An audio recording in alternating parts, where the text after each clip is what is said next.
Jadi setiap aku pulang sekolah, kerjaan aku tuh kalau ya anak-anak lain mungkin main di lapangan, kalau aku mainnya di simulator. Untuk membuat konten garasi drift tuh membutuhkan biaya yang bisa dibilang lebih besar dari konten kreator lainnya.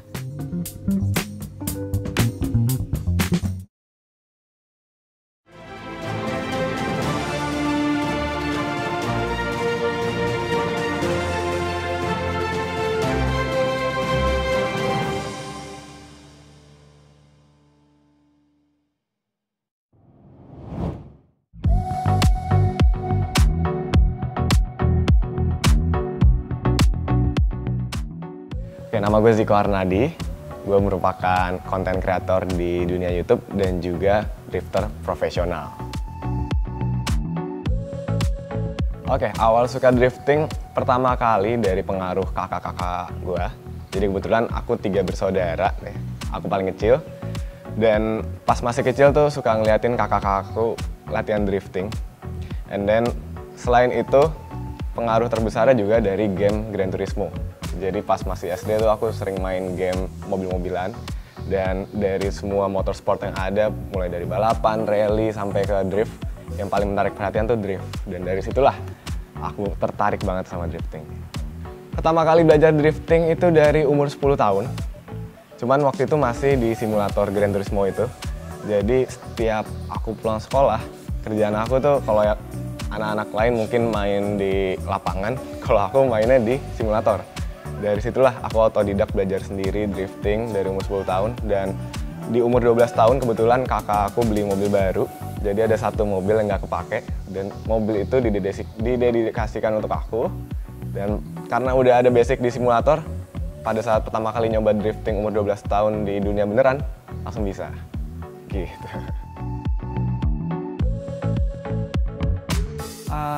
Selama 11 tahun aku ada di industri ini, seninya sebenarnya banyak banget di dunia drifting, tapi ada 3 seni utama. Jadi drifting itu kita berpegang teguh dengan pertama line, 2 angle, sama ketiga style. Ini 3 hal ini juga jadi bahan penilaian untuk juri. Dan 3 inilah yang membuat drifting itu ada seninya. Contoh seperti line. Line itu ketika kita drifting nih, ada beberapa kotak, ada beberapa cone atau tembok yang harus kita deketin. Di situ seninya tuh. Kita mobil ngedrift tapi sambil deketin tembok. Kalau dilihat sebagai penonton ya itu entertaining. Kalau sebagai drifter sendiri itu merupakan suatu lebih ke memacu adrenalin. Kedua ada angle.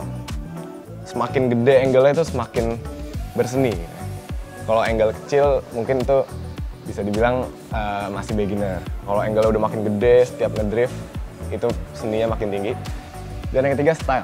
Kalau style itu lebih ke misalnya lagi ngedrift seberapa banyak asapnya, seberapa komitmen kita sama gas. Kalau dari start sampai finish kita gaspol terus, itu pasti stylenya atau seni di style itu bakal lebih tinggi lagi.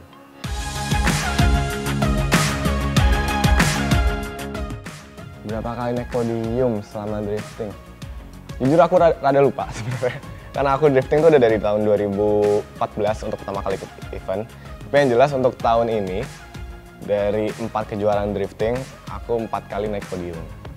Dan itu merupakan targetku juga, yaitu setiap event di tahun ini, kalau bisa semuanya podium. Dan kalau bisa semuanya juara 1. Dan dari 4 itu kemarin, salah satunya ada yang juara 1, alhamdulillah.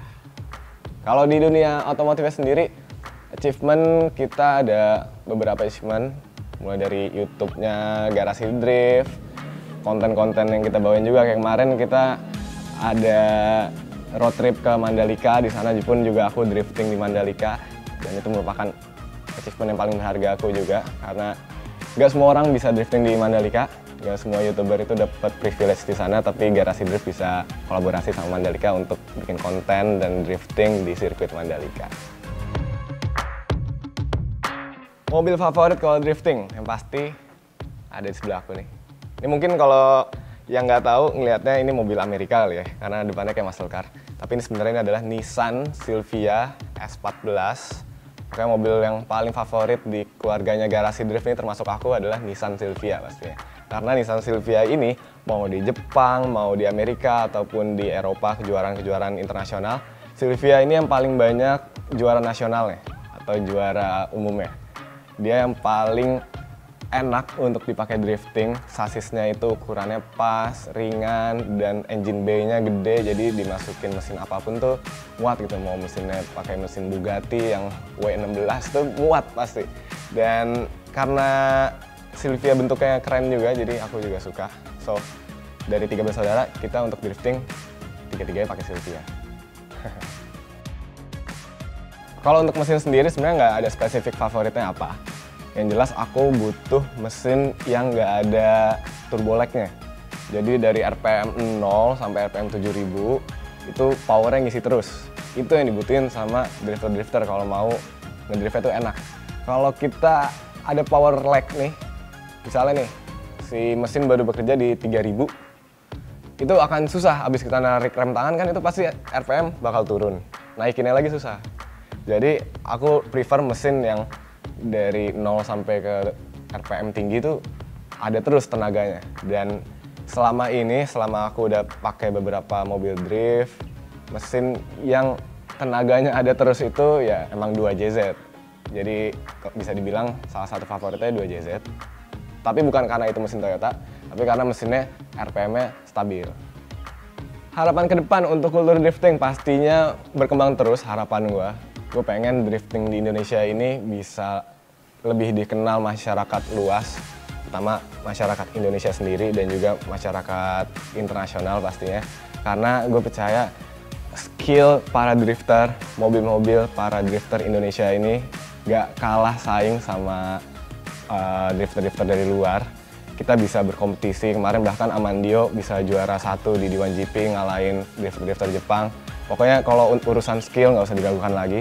Tapi yang jelas gue pengen industri Indonesia ini, drifting terutama, bisa lebih berkembang lagi, pesertanya makin banyak, event-eventnya makin banyak, sirkuitnya juga makin banyak. Kita boleh ngedrift di beberapa sirkuit di Indonesia tuh juga itu merupakan suatu perkembangan. Saat ini rada susah kebetulan, mau dibantu Pak Bamsud. Ya semoga bisa berkembang. Gimana cara berkembang ya, kita pasti butuh sirkuit, kita butuh pembalap-pembalap yang profesional baru, dan ya dengan hal itu pasti kita bisa ngembangin industri drifting itu sendiri. Nama gue Ziko Hanadi. Mobil gue Nissan 200SX S12.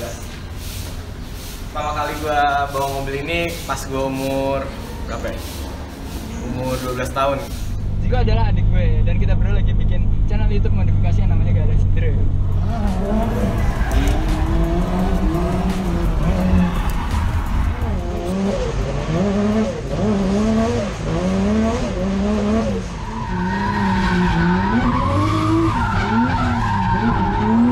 Kita baru aja selesai latihan dan sesi latihannya juga udah selesai. Abis ini kita langsung kualifikasi. Mobilnya enak banget. Bener-bener deg-degan karena ketemu abang sendiri. Enggak sih, gue biasa aja sih. Tapi gue senang karena gue bisa lawan mobil yang gue bangun. Nah, selain gue adalah profesional drifter, gue merupakan konten kreator juga yang fokusnya itu lebih ke YouTube channel. Nama channel YouTube-nya Garasi Drift dan alhamdulillah sekarang kita punya 1,8 juta subscriber.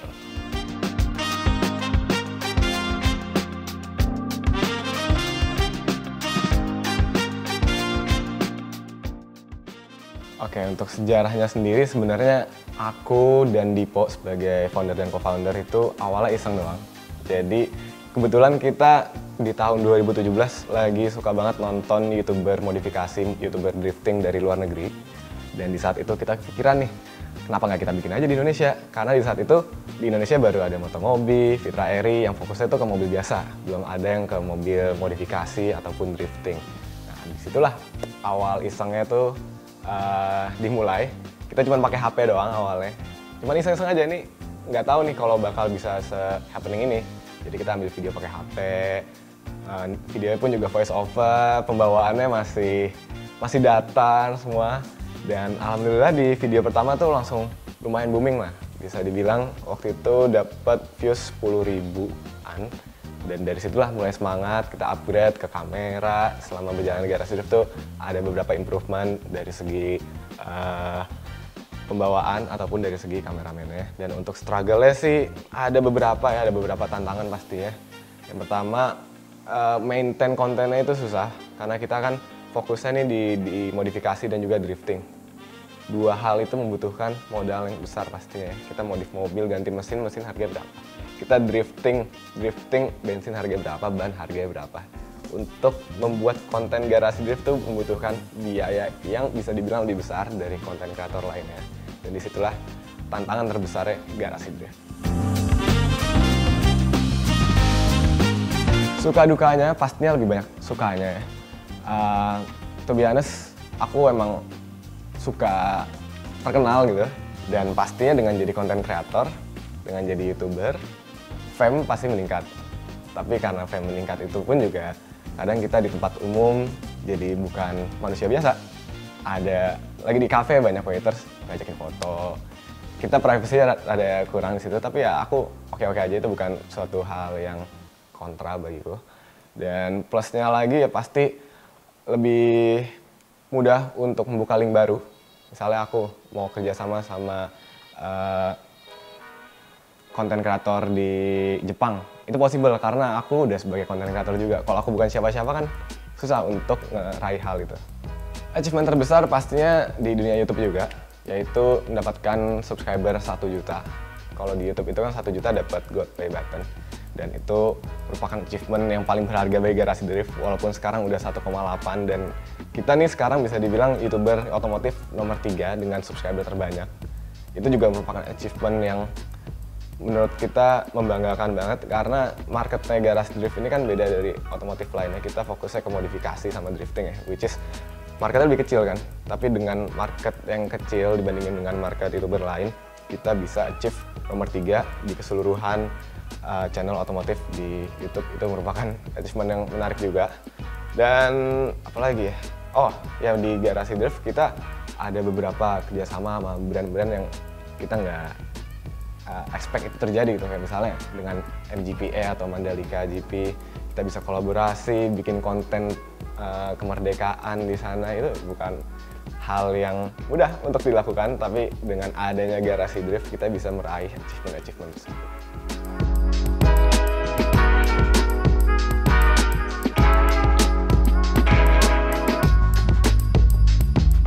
Momen tak terlupakan, ada satu momen di mana waktu itu gue lagi ikut kejuaraan nasional drifting tahun 2018.